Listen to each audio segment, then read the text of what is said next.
1 minute.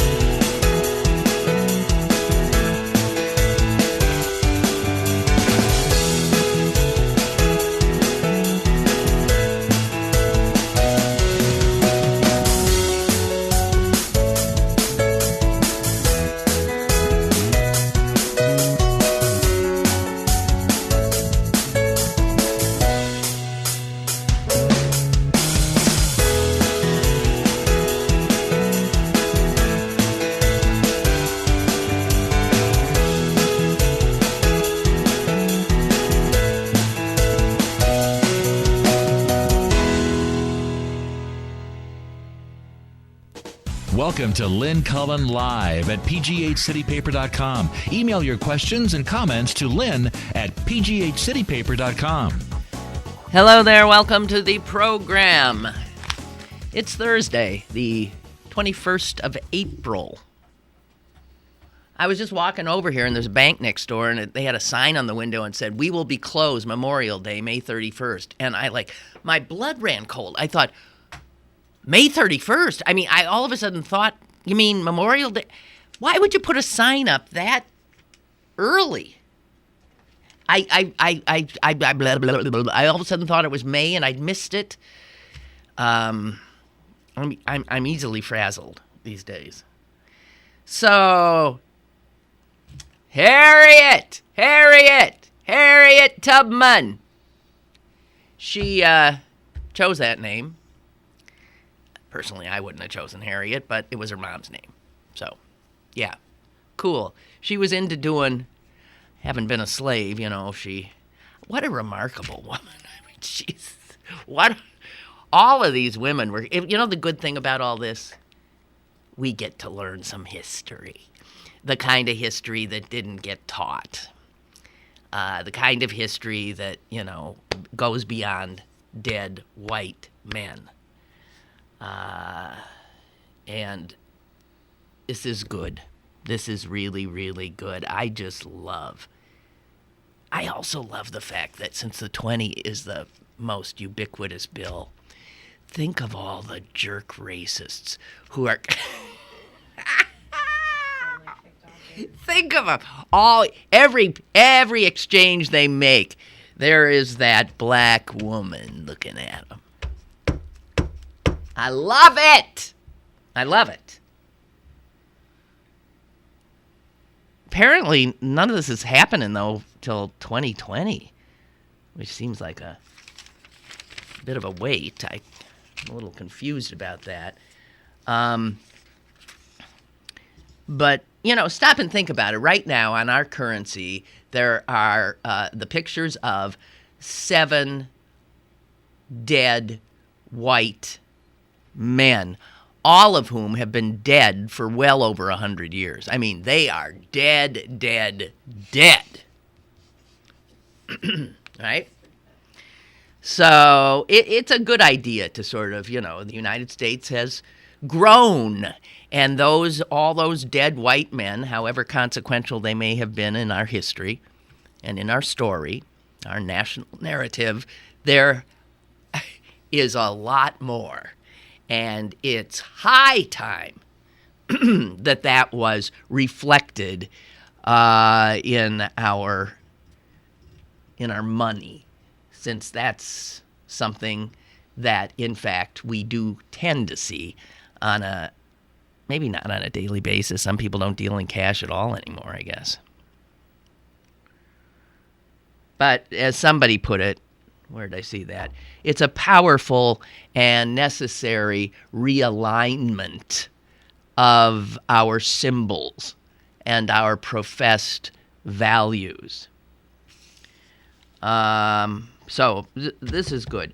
So I'm still a little confused. Apparently there's going to be, it's like this grab bag thing of a whole bunch of other possible faces on the back of the 10, which will include Susan B. Anthony, Elizabeth Cady Stanton, Lucretia Mott, Alice Paul, Sojourner Truth, Marian Anderson, Eleanor Roosevelt, and the only guy who got in, Dr. King.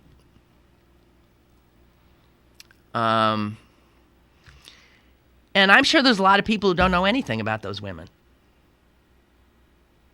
So this is good. One of my favorites is Sojourner Truth, if only for her name. What a great name. That was not her, of course, name at birth. Her name at birth was, well, I find it here somewhere. Her name at birth, she was born a slave. By the way, in the North. She was born a slave in New York State. She spoke Dutch, so she was a slave to some Dutch people. And her name at birth was Isabella Baumfree. Sojourner Truth. Born in 1797. And she walked off that farm in 1826 with her infant daughter. And in so doing, she changed her name and chose Sojourner Truth. She became a preacher. She was a Christian preacher known for her great speeches, and she was also a political activist in the abolition movement, of course, but also the women's suffrage movement, and we could use her now, prison reform. God. Prison reform. Her most famous speech, and I'm looking for it here. You know what? I printed it out at home and then, of course, left it in the printer because that's the kind of thing I do these days. But her most famous speech is a doozy. Ain't I a woman? Ain't I a woman? Let's see if I can find it for you. Yeah. And there are some people who say, well, it wasn't written down when she said it in 1851 or something. So how do we know that this is the right? But it's generally considered that this is what she said in 1851 in Akron, Ohio. Sojourner Truth. Is that where you're from, Akron? Uh-huh. Yeah, right, Akron. Oh, she said this in Akron. It was a big women's convention in 1851. So she would be, she was born in, she would be 54, 55 years old. Illiterate.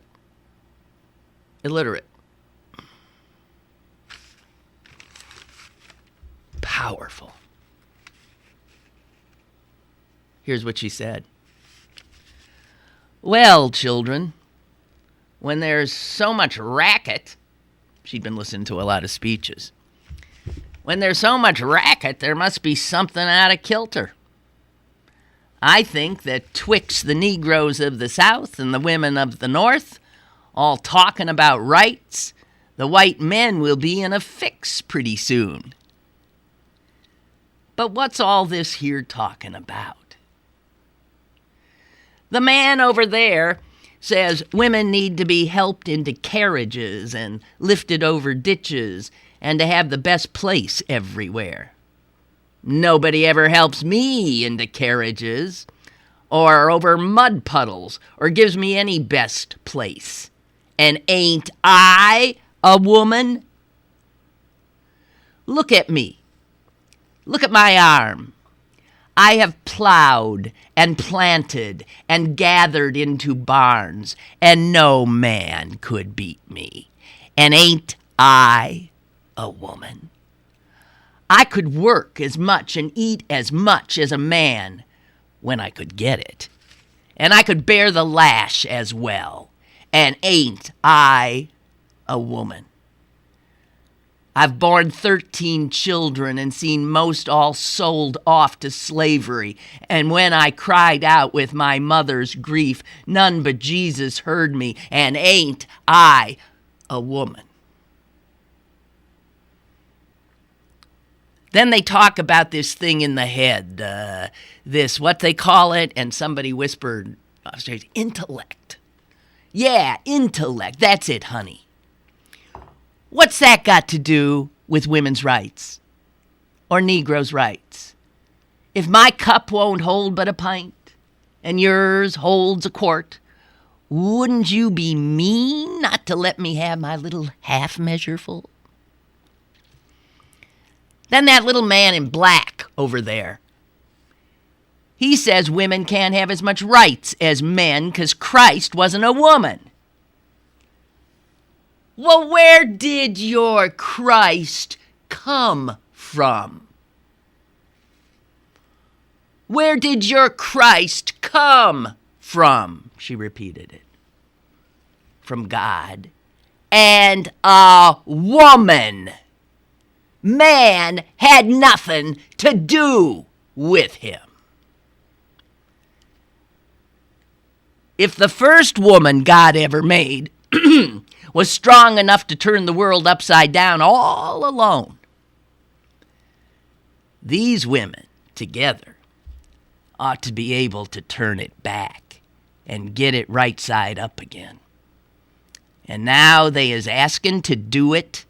The men better let them. Obliged to you for hearing me. And now old Sojourner ain't got nothing more to say.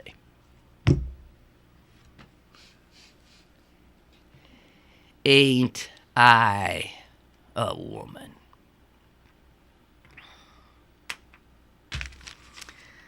Yeah. And a lot of these women, of course, they were suffragists and they were abolitionists, and most of them Quakers. The white women, they were Quakers. Katie Stanton, Lucretia Mott, Alice Paul. I'm not sure about Susan B. Anthony.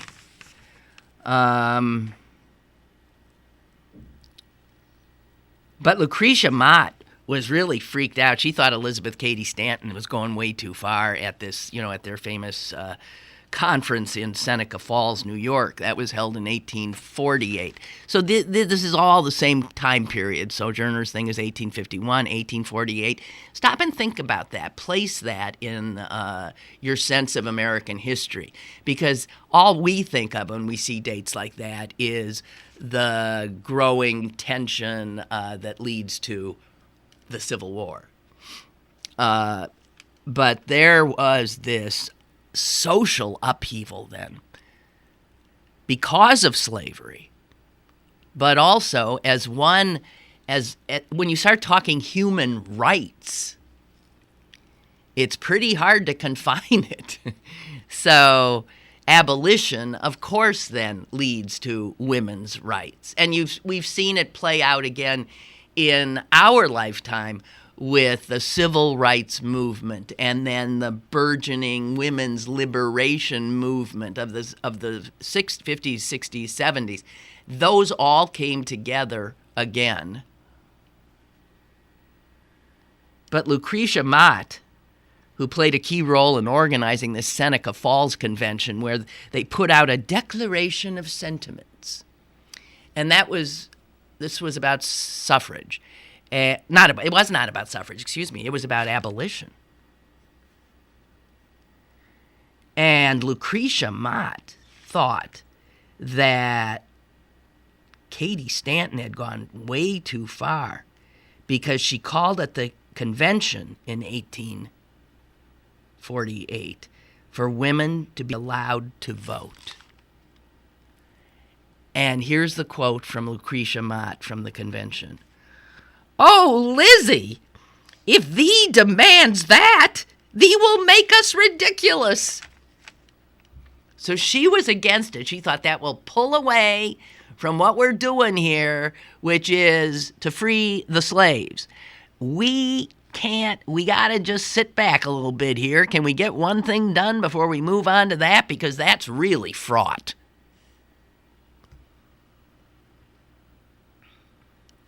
At any rate, Mott was a central player in both the anti-slavery and the women's suffrage movement.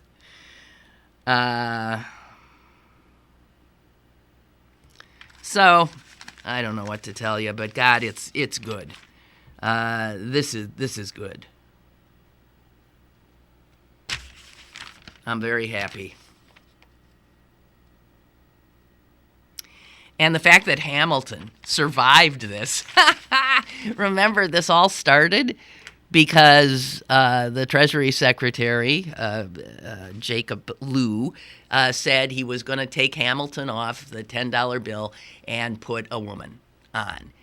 And it was bad timing in that what he didn't know is that the hottest Broadway show of the century, called Hamilton, has made Hamilton all of a sudden this iconic figure. And it got to the point where he literally he can't touch him. The other thing about Hamilton, which resonates with all of this change, is in the musical Hamilton, they talk about him as an outsider, also a marginalized person, born poor, an immigrant to the country. And there is a line that says, "Immigrants, we get the job done." And apparently every time that line in Hamilton occurs, it gets cheers in the audience because of the fraught xenophobia and anti-immigration fervor among a certain group of Americans right now. So Hamilton, I guess, still... Well, somebody explain, though, what the hell is that Masonic pyramid doing on the back of the one? That is weird. What is that doing there? Get that off. That is so bizarre. The thing, and it's got an eye? What is that? So, anyway. A fun fact. Oh, stop it. That guy just won't go away. It's Iggy Pop's birthday. He's older than me. I thought we were the same age. I'm glad. He's 69. Anyway, Chris says, I immediately thought about you when I heard it. Just thought you would enjoy the fun fact. I never enjoy being reminded of Iggy Pop. It was not one of my better moments. And then my son reminded me, because I guess Cheap Trick is being, or is, or was, or this, and getting into the... Who doesn't get into the Rock and Roll Hall of Fame? Will somebody tell me that? Doesn't it seem like everybody's in there? All right. So he said something about Cheap Trick being in, and reminded me that when I interviewed them, I introduced them as Cheap Tricks. Let's just say I never did real well with rock. You know, I would never be a music reporter. Okay. Harriet! I love it. I just love it. Can you imagine? I'm serious. Imagine the bravery of this woman. Imagine it. We have a call. Hello? Hello, it's me again. Oh, Mr. Happy. Hi. Yes, Mr. Happy. Hey, when you're talking immigration and slavery, think about this. If the Democrats cared so much about the immigrants, why do they let them work for dirt wages? I mean, why wouldn't you pass some kind of law that whoever works in the country has to get paid 10 an hour? But they seem to turn a blind eye to all that. Are you saying that the federal minimum wage does not apply to immigrants? Because I don't think that's true. I don't think it does. No, I think you're wrong. Big farm corporations and outfits pay them. I think they cheat them out of wages. Right. Exactly. By law, it's these big corporate agriculture and others who they screw these people left and right because many of them here illegally, what are they going to do? Go to the police or go to some governmental agency and complain? This is where I say the Democrats don't really give a shit about them either, because they should be getting if somebody works in this country, should be paid the minimum wage of $10 an hour. But they seem to turn a blind eye to them, don't care about them. That would raise the wages of everybody else, and it might back off on immigration, too, because these employers wouldn't hire them because they couldn't work them for $3 an hour or whatever they give them. Right. So I think it's all a game they play, the Democrats and Republicans, on that whole issue. Well, I don't know. It sure is a complicated issue. It is. I mean, we complain about other countries that work for 50 cents a day or whatever. You hear those horror stories. But yet, in our own country, we let that go on, too. Yeah. Oh, yeah, things that go on here. I mean, amazing. Day laborers, you stand out, they pick them up in a truck. Yeah. They might not even pay them. Yeah. And I said, what are they going to do if they get stiffed? Nothing. They can't do anything. Yeah. So, okay. Democrats are not, I don't think they love immigrants as much as they claim to. I think they use them for votes. Well, no, if you're an illegal immigrant, you ain't voting. Well, legal ones that get naturalized. Well, I don't know, but if you were an immigrant, what party do you think Probably you would? Democratic. Yes, without a doubt. Without a doubt. All righty. Okay. Thanks. Something to think about. Yeah, okay. Bye. Okay, we'll see you. Bye.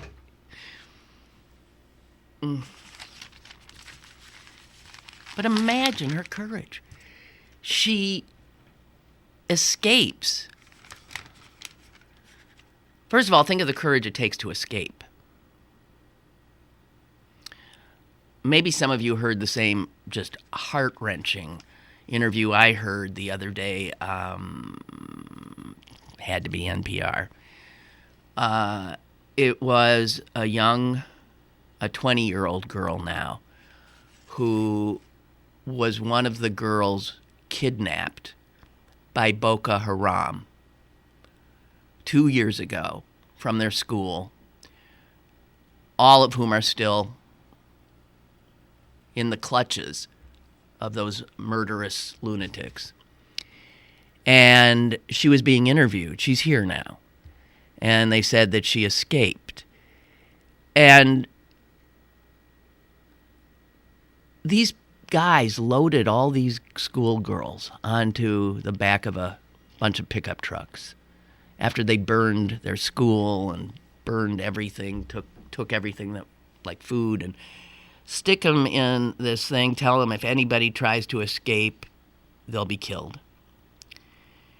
And so these children, 14, 15, 16, they're loaded on and they're driven where? They don't know where they're going through this forest, scared out of their minds, of course. And this girl says to her friend, I'm going to jump from the truck. I would rather die now and have my parents be able to find my body and bury me. I'm jumping. Right there. That whole truck of people being kidnapped, and one, although her friend went with her, and these two had the courage to jump. They are both now alive. They are both in the United States, okay? A harrowing experience they had, by the way, after they jumped and all of that stuff. But, yeah. So to be a slave and to know what will befall you if your attempt to escape is not successful. What courage. She does it. She gets away. Another young black woman does it, gets to safety, and returns. That's the part that come on. You make it to where you're reasonably safe, and you turn around and head right back to get your family members, to get your other people. She gets her family out. I mean, she would have been, I can't even imagine if they'd found her.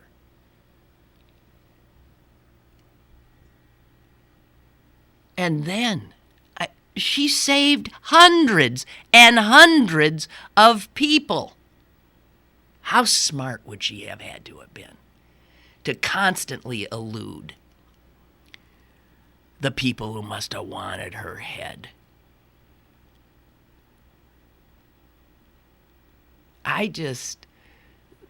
The courage she just blows my mind. And you look at the picture of her, I bet she's not 5 feet tall. She became a spy for the Union during the war. She essentially was a military commander on one raid that the Union forces did to free a whole mess. I think it was like over 100 slaves that then, they used in maybe probably cannon fodder or whatever. But she literally was in a military raid at the head of it, because they knew they didn't know what they were doing when it came to getting these slaves out. But this little pistol did know.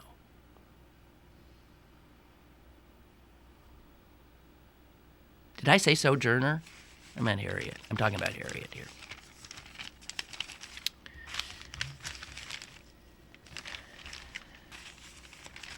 I was blown away because I actually, you know how I feel about the editorial page of the Wall Street Journal, but imagine this. I see on the editorial page, Harriet Tubman is an inspired choice to replace Andrew Jackson.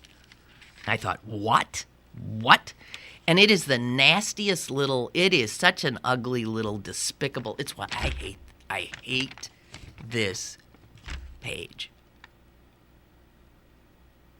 They give her due after they take some swipes at the Treasury Secretary who they've been on a vendetta against, and they say he finally did something right. And then they say she's an inspired choice, born a slave, escaped to Philly, made several missions, relatives, been a famous conductor on the Underground Railroad, yada yada, even helped lead a Union military raid, blah, blah, blah, the whole thing.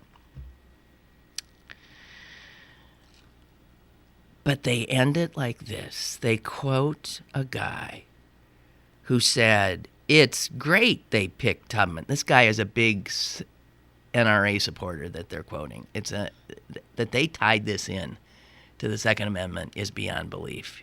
I almost don't even want to read it to you, but here's what they said. John Lott is the guy they're quoting. Mr. Lott notes that Tubman's life is a rebuke to politically correct assumptions. Sorry, Celine. I know Celine already has a headache. I'm really sorry. I'm sorry.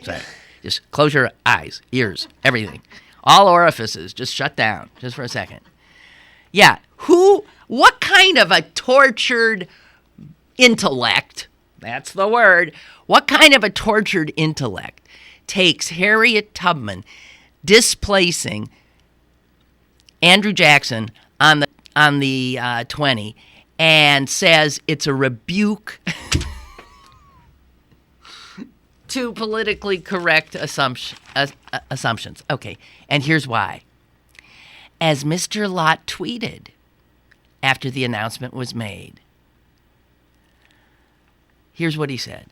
On the $20 bill, Democrats replace Andrew Jackson, a founding father of the Democratic Party, with Harriet Tubman, a black, gun-toting, evangelical Christian Republican woman.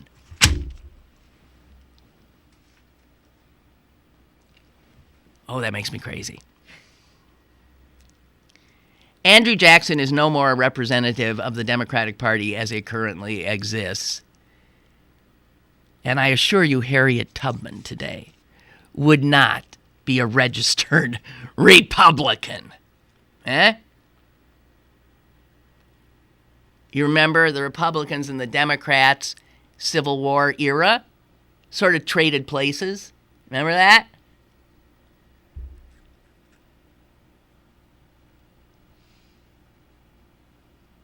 Oh my God. Not Civil War. Civil rights. Gee willikers, can you imagine? What a cramped, nasty, mean-spirited, cynical, despicable bunch. Wall Street Journal editorial. The guy who heads it, if he still does, is also from Green Bay, Wisconsin. Oh, yeah. He went to West High. I went to East. And it's a damn good thing. We would not have gotten along. Gigot. Very, French name. Gigot. Gigot. Green Bay, its first name, much like Pittsburgh. I mean, it was the French who settled it. And it was the Brits who took it away from them. There's a lot of French names there, too. All right. So, wow. So I do have to, getting closer to home here. The cops, I guess, no, it's the district attorney's office, had their guys go into the offices of the ICA, what does that mean? The Intergovernmental Cooperation Agency.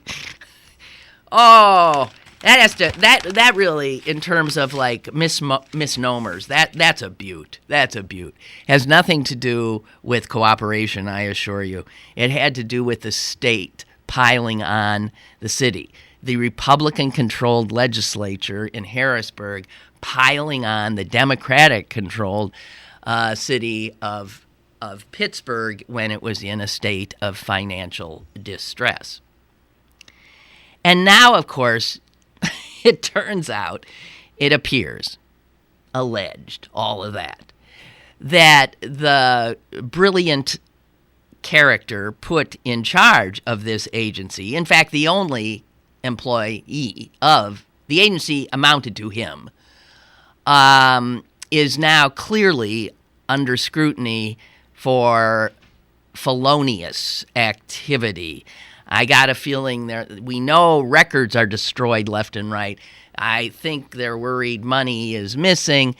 Can you imagine if this plays out like I suspect it is, that the guy who was put in place by the Republicans in the legislature to make sure the Democrats didn't screw up the finances in Pittsburgh will turn out to be, who knows, an embezzler, a God knows what. Yeah. I mean, incredible. And wait, what did I see?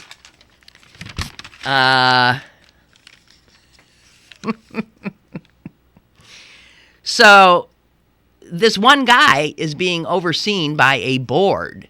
I don't know how many are on the board. I wish there was some little bit better explanatory journalism going on here. Guys, Post-Gazette, how many people are on that board? Who were the board members during this time when things were disappearing and records were being shredded? I don't know that I've seen all those names. I'd like to know, because being a member of a few board of directors myself, I have to tell you, if money's missing and things have gone, blah, blah, blah, blah, off the rails, it's the board that can be held liable. I mean, any person sitting on a board is told, you understand, you are now fiduciarily responsible. If something happens here, you could end up in big trouble. So it sort of, makes you realize that being on a board, at least a serious board, requires a great deal of attention. So there's this one board member that gets interviewed by the detectives, Ann Dugan. I don't know who she is or why she was on that board. But she was there from 2011 to 2014, and she said there was an extreme lack of organization, an extreme lack of documentation. But see, that begs the question.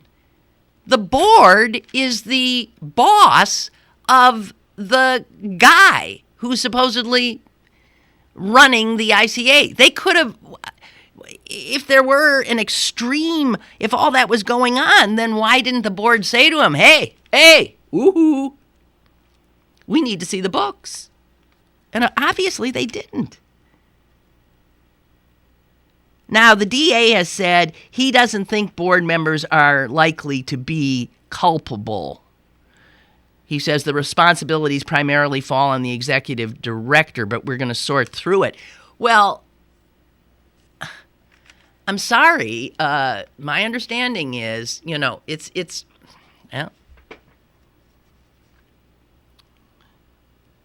Dugan also told investigators that and here these quotes are beyond belief. Dugan also told investigators that the board met maybe 3 times a year.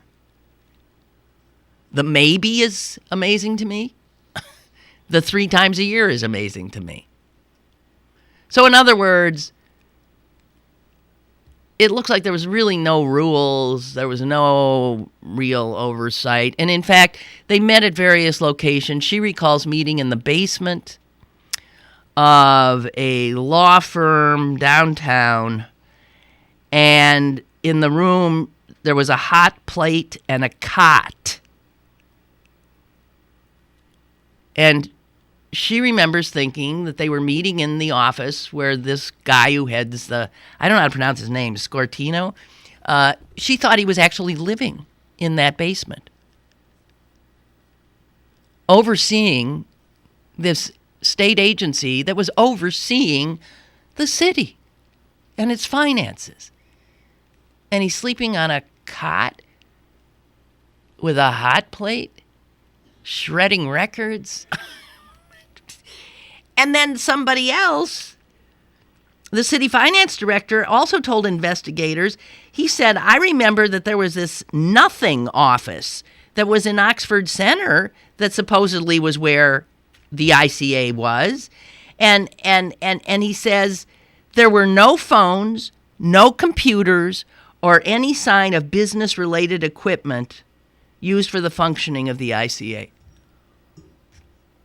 Guys, I mean, that phrase where there's smoke, there's fire?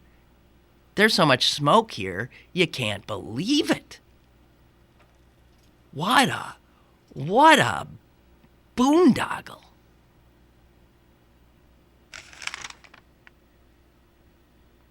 Wow.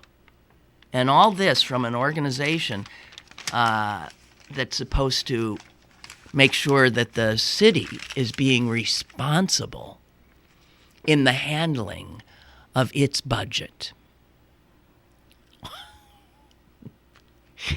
You can't make that. You can't make this up. You cannot make something like that up.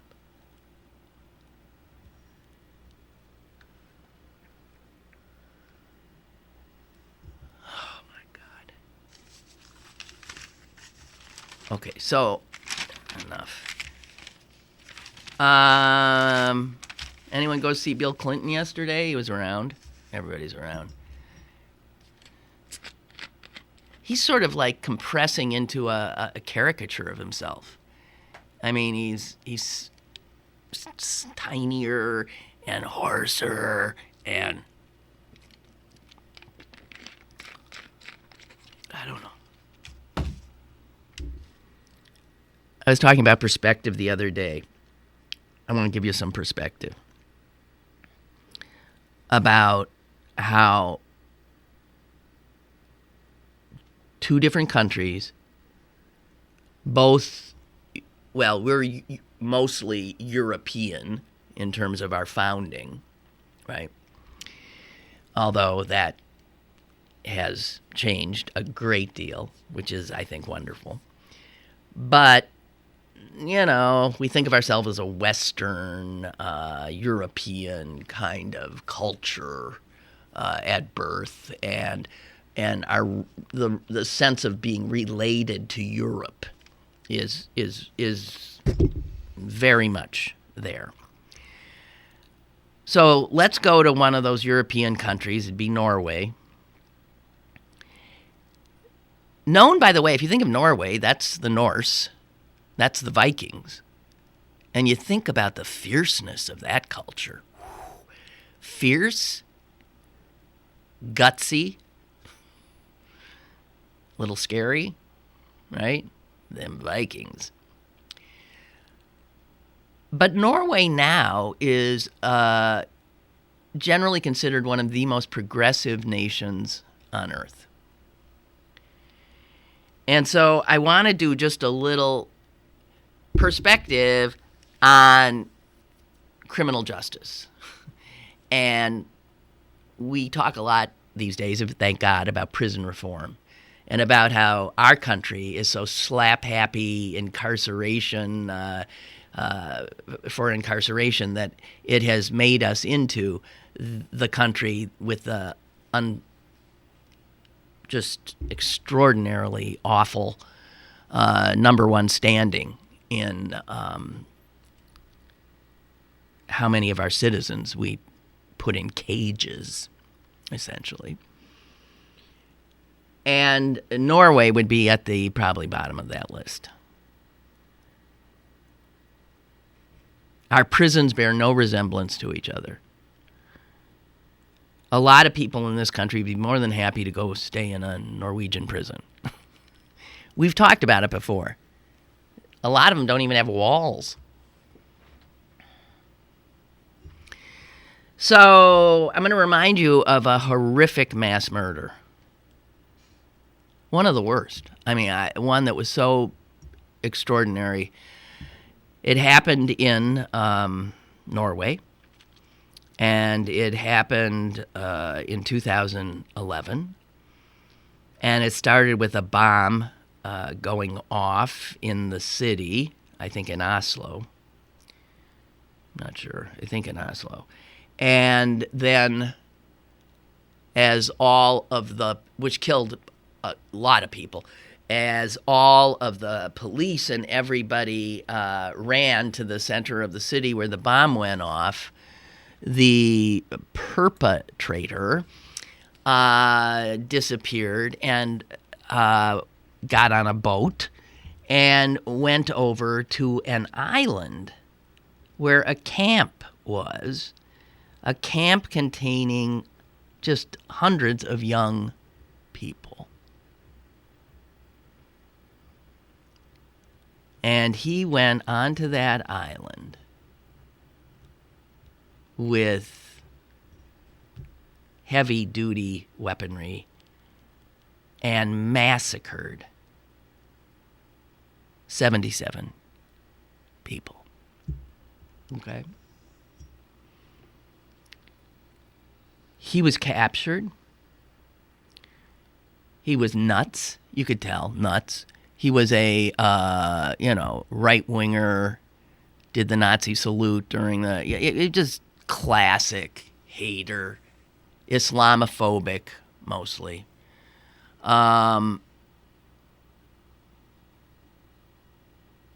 He was sentenced to 21 years. He didn't even if you gave him a year for every life he took, that'd be 77 years. That'd be a life sentence. But in Norway, you can kill that many people and be sentenced to 21 years, although, granted, he will probably serve life, because this is also, they can tack things on if after 21 years they don't think he's ready to be let out. But stop and think of that. And here's what happened the other day. He sued Norway for what he called the torture that he was subjected to in his incarceration. Let me explain his incarceration. He lives in a 3-room suite. Windows looking out to the outdoors. He has a treadmill in his suite. He has a refrigerator. He has a television. He has a DVD player. And he has video games. But he's in isolation. They don't let him mix with other people. He is allowed to go outside. He is subjected to strip searches and searches of his cell. But mostly, he's living pretty damn comfortably in a 3-room suite. He said he was being tortured. This is torture. No one should have to... And you know what? A judge yesterday agreed with him. And when I read that, I thought, an American head, which I have, can't even get around that. Now, our system is so far the other way. I can't get my head around where we are. But that? You're kidding me, right? Is somebody kidding me? Huh?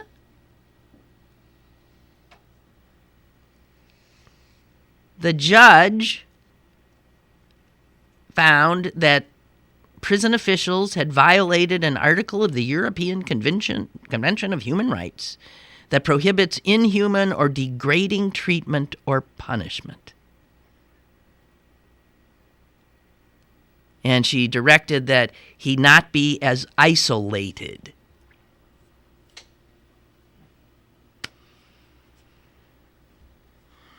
Now, the Norwegian system is a system that is not about punishment. That's their beginning. They say, if somebody does some horrible thing like kill 77 people, we're not going to punish them as much as we're going to try to fix them. So they're all about rehabilitation. And apparently, generally, this works pretty well. But with something like this, I'm sorry, I got to say, and I think most Norwegians probably agree with me, I don't think this would be a popular decision by this judge. And to make matters worse, the judge said that this mass murderer's legal bills will have to be paid by the Norwegians because they lost the case. So he kills their children, and now they got to pay his legal bills because the court agreed that he was being subjected to inhumane conditions in his 3-room, fully accoutered apartment.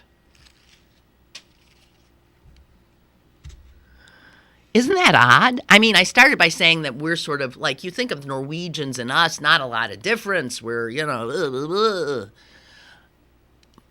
we can't even get our heads around that. I'm serious.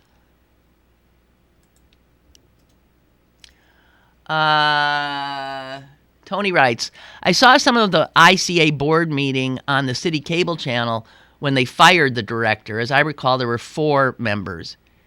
And they had nothing to say. I saw that the other current board member, I think this board is new. And the head of the board now is a woman that I used to work with at WTAE TV. She's a wonderful, wonderful woman. BJ Lieber, or Leber, never sure. But wow, why would she want? I'm sure when she got offered that, because she would have been offered that when things were already the wheels were coming off the cart, and to be say, hey, would you like to get in the cart and steer it as the wheels are coming off? And she says yes. Well, she said yes. So there you have it. I'm glad to see that there are some criminal charges coming down in the Flint water thing, but I do have to say, come on. They found some little guys down here at the bottom. The people at the city employee and 2 sort of. Come on, Flint happened top down. Flint happened top down, and heads should roll, and prison sentences.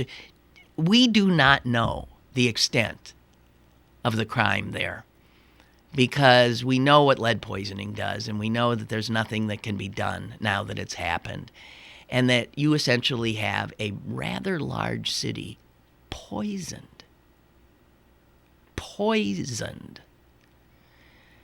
And for the young there, for all the children there, they were drinking poison that we know will stunt their development in very specific ways. Whoever they were going to be, it ain't going to happen. They have been inalterably changed by what has to be criminal conduct. And to suggest that these underling types are the ones who are going to get marched off in due time, that's ridiculous. Maybe they, are part of it, but unless this thing heads way, way, way up, this is just another indication that justice in America comes in two flavors, and one is for the rich and the powerful, and the other is for the rest of us, and the rest of us take the fall. I have to remind you that I'm not going to be here tomorrow.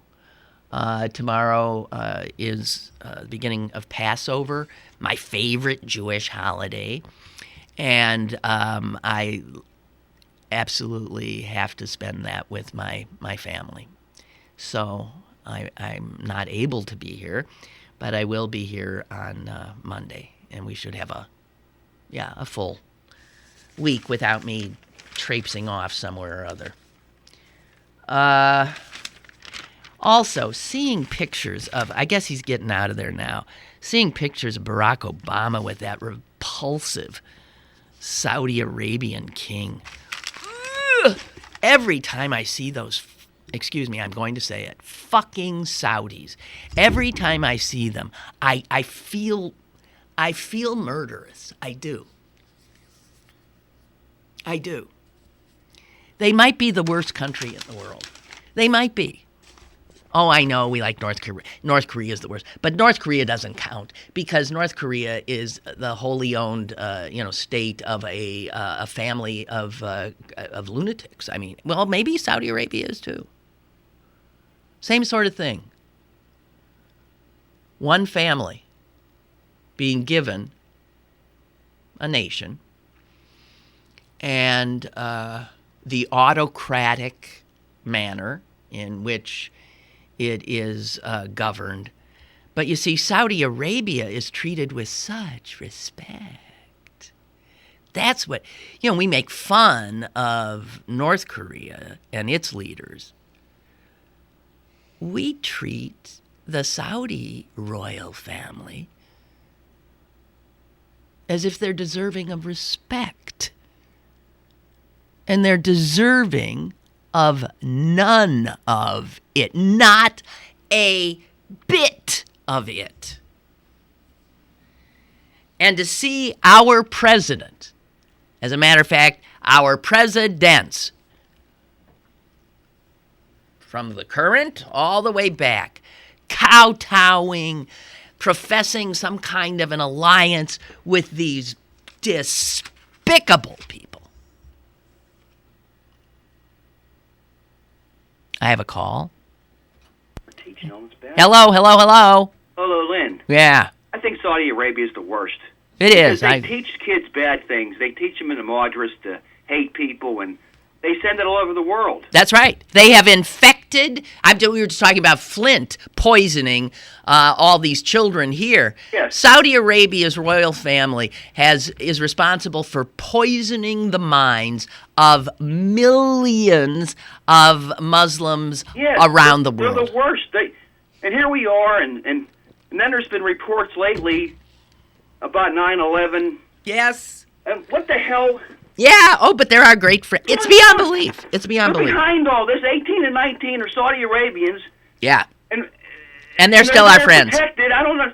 There's these pages. There's supposed to be investigations of like they were like the Saudi Arabian family were protected during this time. What the? I know. Okay. Well, I hear you. I absolutely hear you. Everyone And you got to holding wonder. hands with that before this happened in August of 2001. Our president George Bush, your favorite and mine, was holding hands literally with King. Was that King Fahd?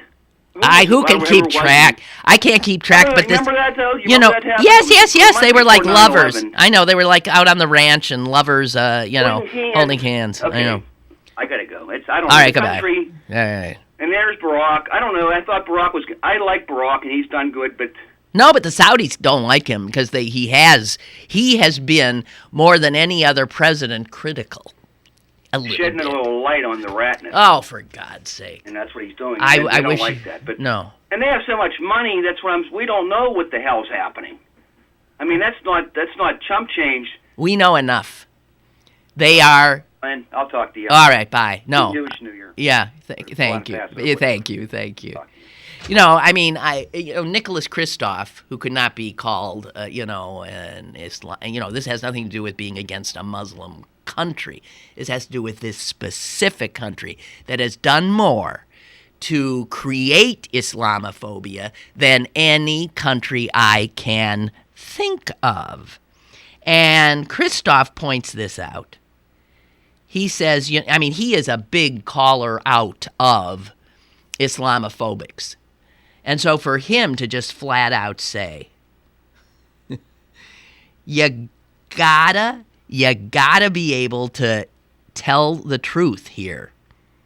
And these diplomatic niceties that we always keep up with these Saudis who are continuing to play their insidious little game of sowing instability and hatred all over the world with their petrodollars. The caller's right. They have put up tens of thousands of schools, including some in this country. You know that? Oh, yeah. A lot of them here. And in fact, they've been known to pay parents. Pay parents up to $6,500 for turning over a son to be indoctrinated. This is a big thing they do in Pakistan.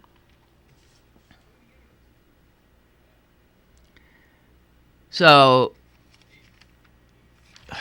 Kristof says, to be blunt, Saudi Arabia legitimizes Islamic extremism and intolerance around the world. If you want to stop bombings in Brussels or San Bernardino, then turn off the spigots of incitement from Saudi Arabia and other Gulf countries, other rich Gulf countries, who then stand above the fray after creating this horror. He calls it, Saudi Arabia, a wellspring of poison in the Islamic world.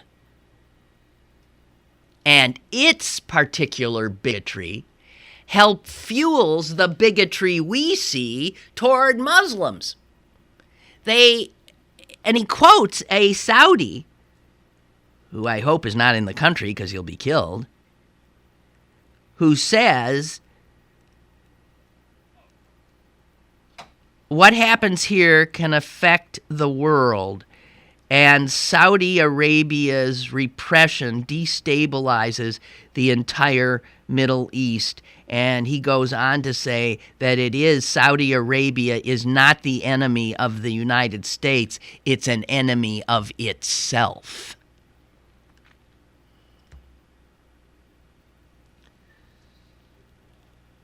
We're not even getting into how they cut off heads left and right. You see what ISIS does. Where'd ISIS learn how to do all that stuff? A woman was gang raped. A young woman was gang raped there, I think, last year. She was sentenced to 200 lashes. 19-year-old. Even the Saudi people, start protesting, which takes some doing there. And the king backed off. By the way, this new king is worse than the old king. This new king is a lot more of exactly what we don't want.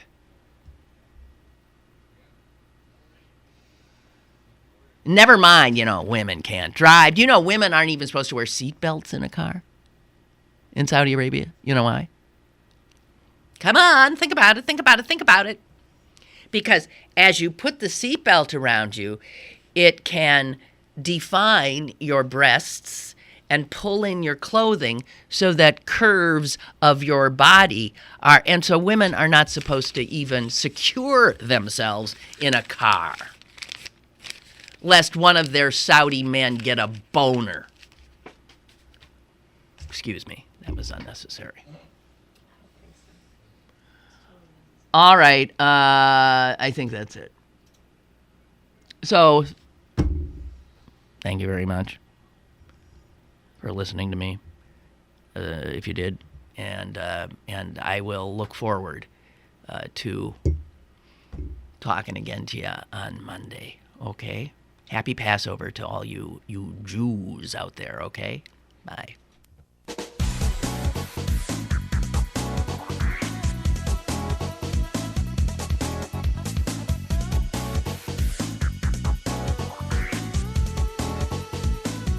Lynn Cullen Live, Monday through Friday from 10 a.m. to 11 a.m. and archived at pghcitypaper.com. The opinions expressed on Lynn Cullen Live are those of the host and do not necessarily reflect the viewpoints of Pittsburgh City Paper, Steel City Media, and its advertisers.